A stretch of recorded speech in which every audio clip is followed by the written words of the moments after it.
Begin recording.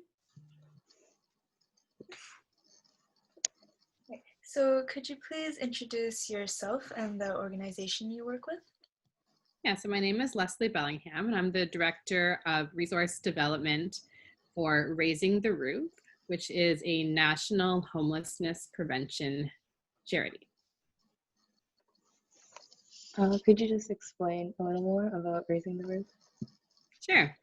So Raising the Roof is over 20 years old organization, and we, for many years, have had many homelessness prevention initiatives and have done a lot of advocacy in the area of homelessness, advocating to the government and other stakeholders for better programs, better funding, and for awareness about issues surrounding homelessness, for research into homelessness, and a variety of kind of best practice initiatives to actually prevent and end homelessness in Canada. And we've done a lot of fundraising as well. So we're one of our most well-known initiatives is our toque campaign, where we sell toques to raise money for different homelessness initiatives across Canada for different local organizations. So over the years, this has raised more than $8 million to for different local organizations. And how it works is we partner with organizations all across Canada. And the money that's raised in that community from the toque sales mostly stays in that community. It goes towards some of our national initiatives and also the local organizations.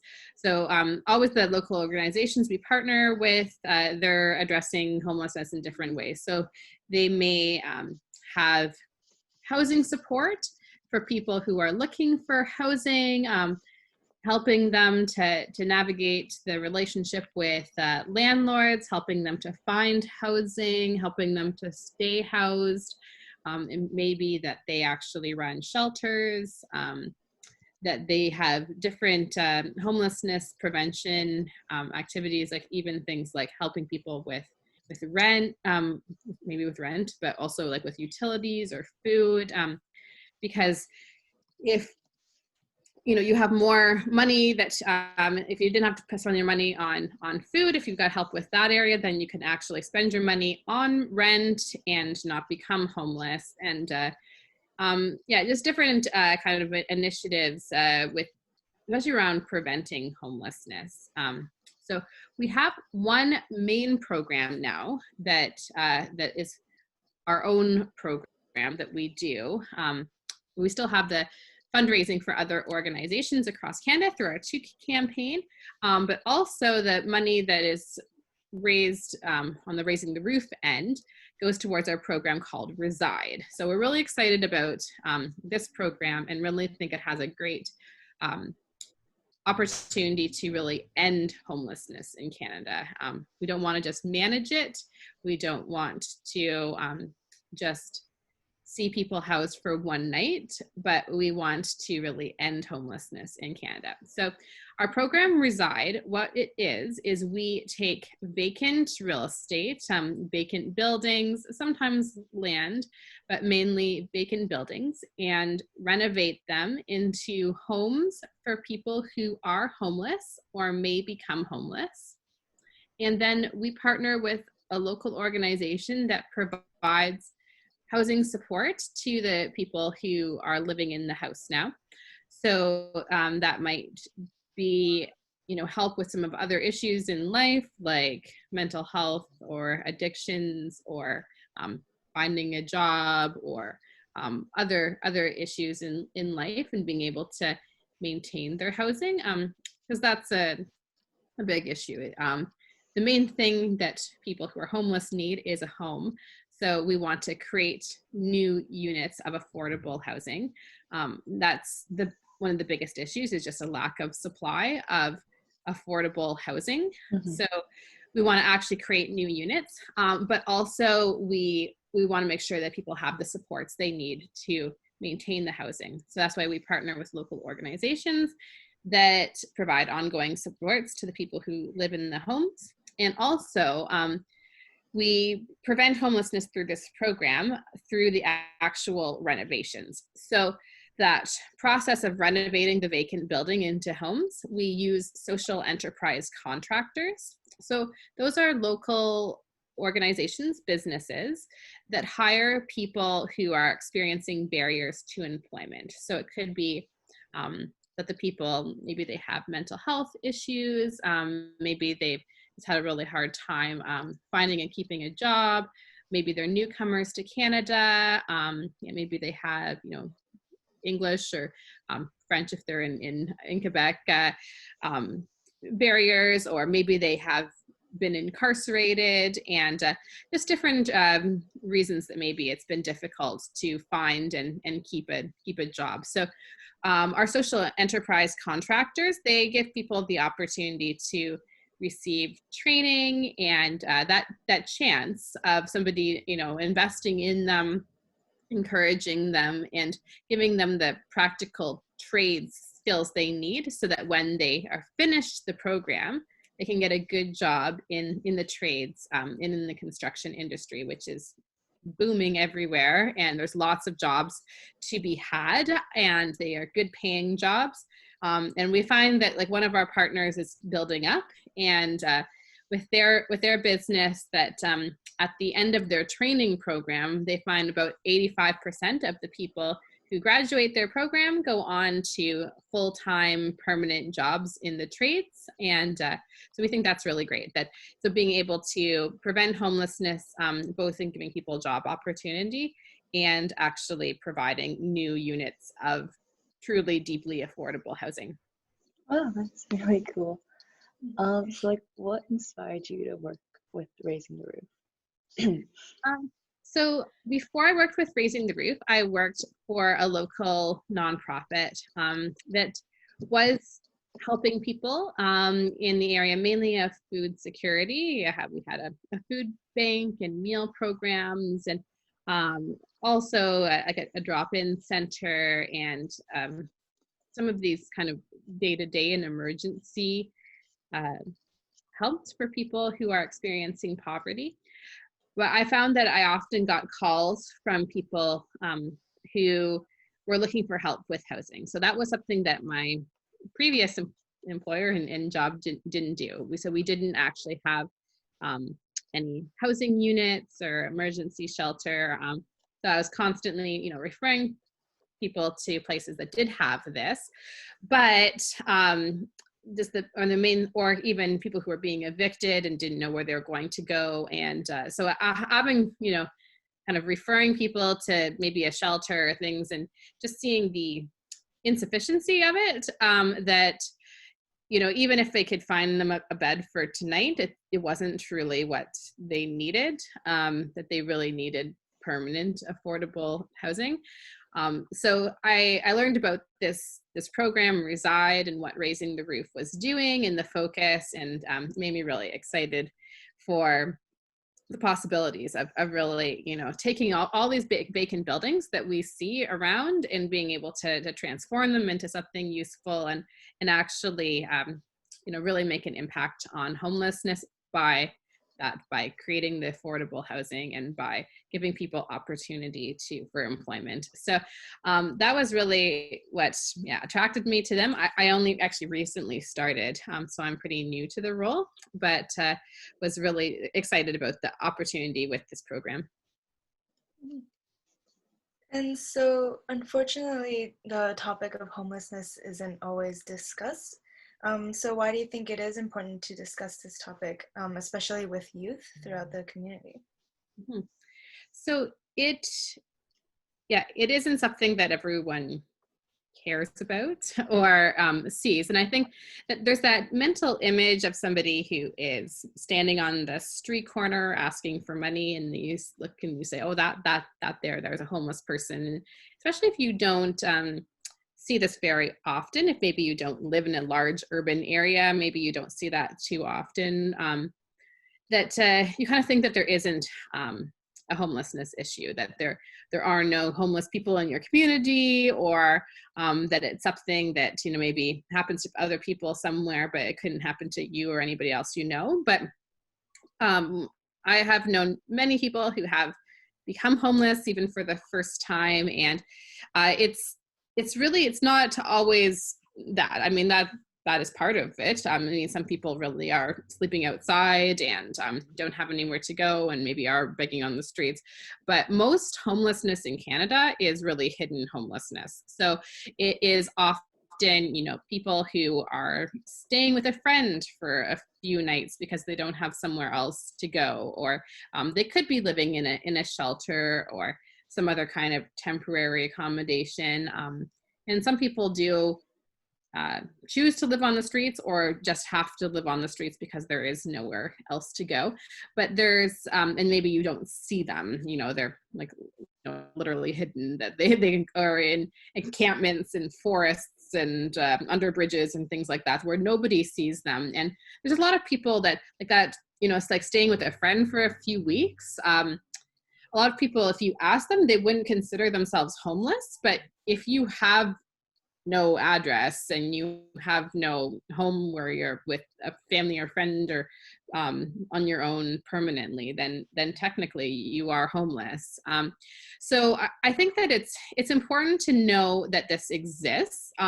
It has even increased during COVID, but even before that, it was a huge issue, and there are many people in every community that are homeless, of all ages and backgrounds. There are many children and youth who are homeless, and it's a huge issue. I think for youth, demographic itself is about 20% of people who are homeless are teenagers and youth.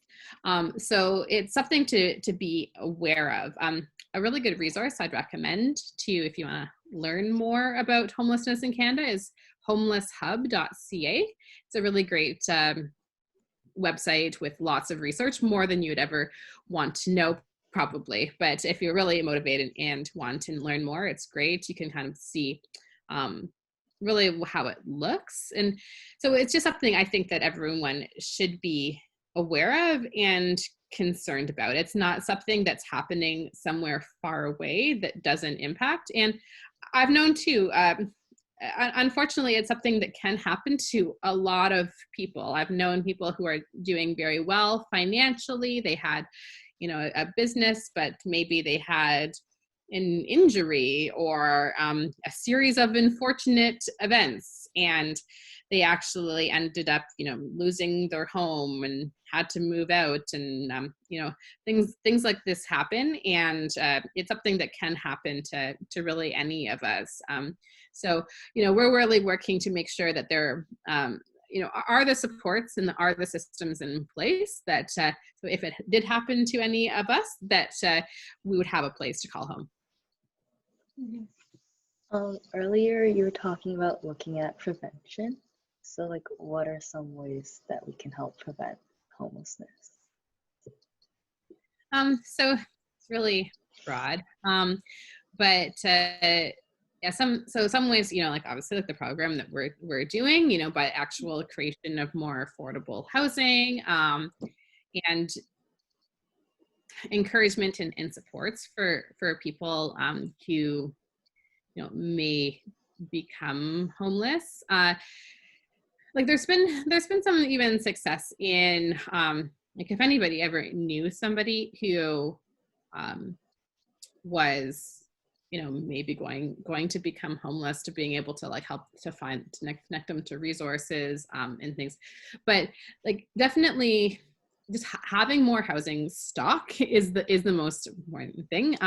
So I mean, anybody can help advocate in their community that there would be things like, so like part of how we do this is like, we ask to the federal, provincial, and municipal governments for assistance in this, and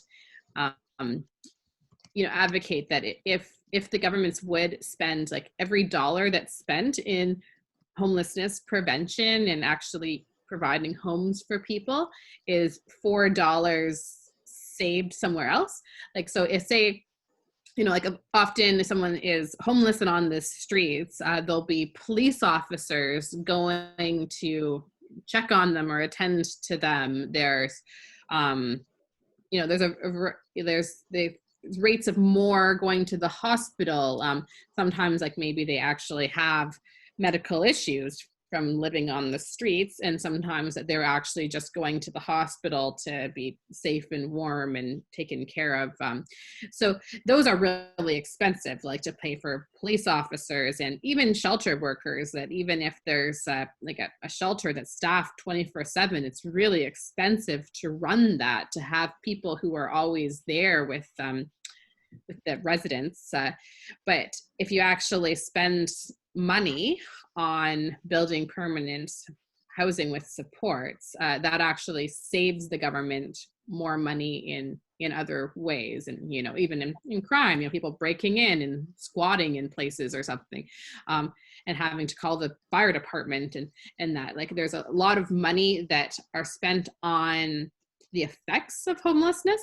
So anyone can really work in this way too, by advocating to their local government and even the higher levels of government to really invest in this kind of prevention through permanent housing with supports. And then if you can spend money in that way, it actually will save the taxpayer, save everybody money in the long run. And like there's different smaller ways, that, like for helping with utilities and things, but ultimately what really needs to be is to create more affordable housing with supports, and have more people who are working on that end. So that's really the main way to prevent homelessness. And also, I mean, there's things too, like mental health services and other reasons why people become homeless, job opportunities and things like that. These sometimes causes of homelessness, but I mean, ultimately the cause of homelessness is just not having a home, right? That it's not it's not necessarily like somebody who's homeless has a mental health issue. That's not true at all. Some people do, but most people who have mental health issues have housing. So it's not that. And there's a real shift in trying to kind of educate and to be clear on that it's that really what people who are homeless need is a home. And these extra services and things are great and can prevent homelessness. And I mean, if you have mental health issues, then you should get mental health services, but that's not the only thing. Mm-hmm. And so what do you think youth can do to help combat this problem? So I think that being aware and knowing what homelessness looks like in your own community, knowing like even kind of what services are available. You can volunteer, like most of those places they have volunteer opportunities at them, like say if it's a shelter or some kind of housing support system, they're always looking for volunteers. So that's definitely something you could do. You could get a bunch of people and advocate to your local government that this is something that they should be caring about, that they should care about all of the people who live in their community, vulnerable people too, that they could be like this. And I mean, you could also buy a toque. So yeah, really, a simple thing. Even one thing we're doing with our toque campaign this year is having it like through schools, and you can organize a fundraiser where you sell toques. It's fun and easy, and it really does prevent homelessness. That it goes to a local organization that's in your community that's dealing with homelessness, and it also goes towards our homelessness prevention activities like Reside. So it's an easy thing that you could do to prevent and homelessness, is just by going to raisingtheroof.org and buying a toque or organizing a fundraiser. And we have lots of ideas and kits and things like that to help you if you wanted to raise money, because really it is kind of a problem that can be addressed by money. And so if doing something like that, yeah, sharing this on social media and different things like that, there's lots of easy ways to be able to support. So finally, given the situation of the pandemic and everything, how has the pandemic affected both the homeless population and your organization's efforts in aiding them? Mm-hmm. So it's for actually people who are homeless. It has been very difficult if you're homeless during this time. The shelters were full already and had many people in a area. So people who were homeless didn't necessarily feel safe going to the shelter, and it definitely was much more of a crowded environment, in a room with many people, right? So some of the shelters needed to be redesigned, and beds moved apart and more separation and barriers. So it decreased the number of beds, having to have this spacing. There was a lot of effort around getting motel rooms for people and moving them to that, especially if they were, experiencing any COVID-like symptoms, that they could be in a motel room instead. But then especially it depends on what community you're in. Some communities, they just don't have enough motel rooms. Like even if they can use every motel room, if you don't live in a place that has a lot of motels that have extra rooms, then that's not even necessarily an issue. I was speaking to someone in a municipality today that said that they had 80 people living in motel rooms, are staying there, and they had 40 more people who were sleeping on the street. And I asked, what was the problem? Did they not have enough money to pay for motel rooms for all the people? And she said, no, that wasn't the issue, that there just wasn't actually enough motel rooms. They could pay for motel rooms for people. That was fine. They had the money from their local government, but they just didn't have enough motel rooms. So there's just been a huge issue and a lack of beds. But really, that's the bigger issue is a lack of affordable housing. Like the people who are in the motel rooms would much rather have their own apartment or their own house, and would not want to be in the shelter. And that's not really ideal anyways. So that's been a huge issue of just the safety concerns, and there not being a lack of space for people to go. And really, it just shows the lack of affordable housing, that there would have to be that many people in the shelter system, and that there's many people who actually are sleeping outside, or even maybe chose to, they could have maybe slept in an overcrowded shelter, but they didn't feel safe, and because of COVID, and so they chose to sleep outside. Whether that's a better decision or not, but that's up to them. But so that was a big issue with actually homelessness. And people, there was more people who became homeless. Now, some of it, with the CERB money, so some people were able to use that money and pay their rent, and maybe even who were homeless and were able to be housed if there was enough affordable housing, and they're able to take the CERB money and pay for rent. So it didn't affect everyone equally. I'm not going to say across the board. It just increased homelessness for every person. But there's definitely people who, if they worked, especially in some kind of industry that was really hard hit, there, were more people who became homeless, especially if, they had a family and the government money wasn't really enough to cover all of their expenses. But for our organization, we found that with our social contractor partners working on the home projects, that they had some difficulty at first during COVID when everything was shut down. Then, it shut down their training programs too.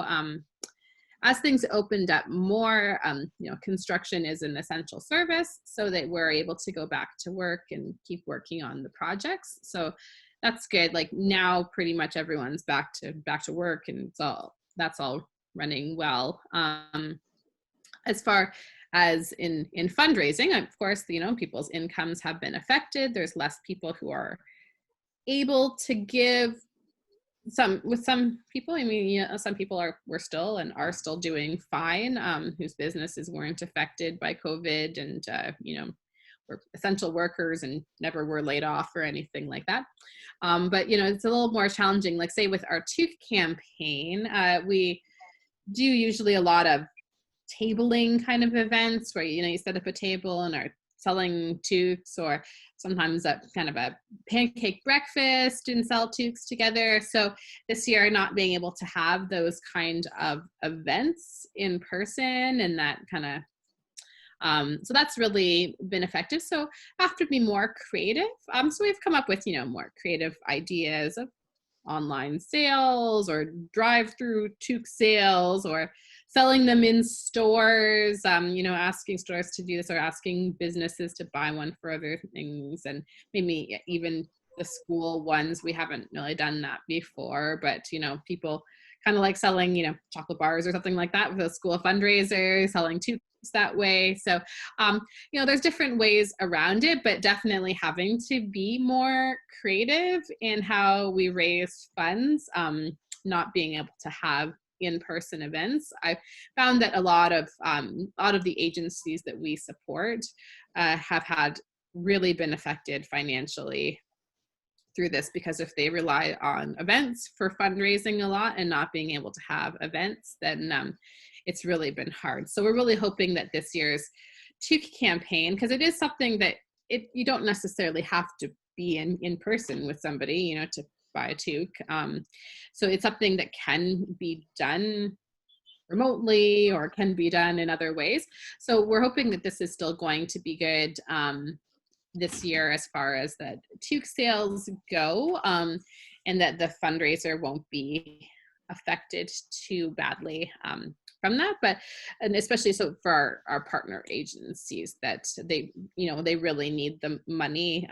Their demand for services is often up this year, and so we're really hoping that we can raise a lot of money for them, so they can be able to continue to really deliver the services that they are in their communities. Mm-hmm.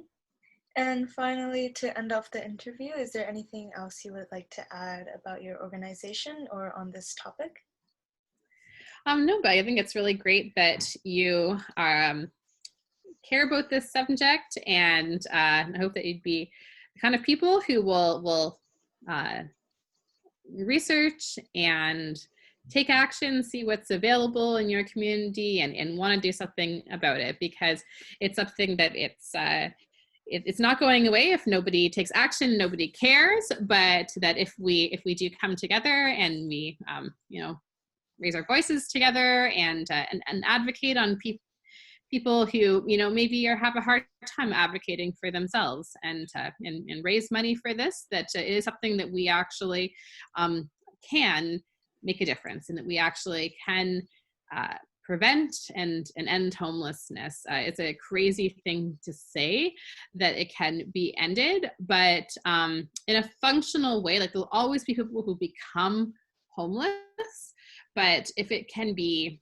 rare, brief, and non-reoccurring, if somebody they're just homeless for a few days, we can put them up in a motel, make sure they're safe, and then move them into permanent housing. Then functionally we can actually end homelessness. So just to give you hope that it's possible. We really believe that at Raising the Roof, that it's possible to actually end homelessness in Canada, and in a great country like ours with all the resources and people who care. It's definitely possible. So I hope that you guys would be those kind of people, and that you would join us in advocating and volunteering and raising money in your community. Yeah. Thank you so much for the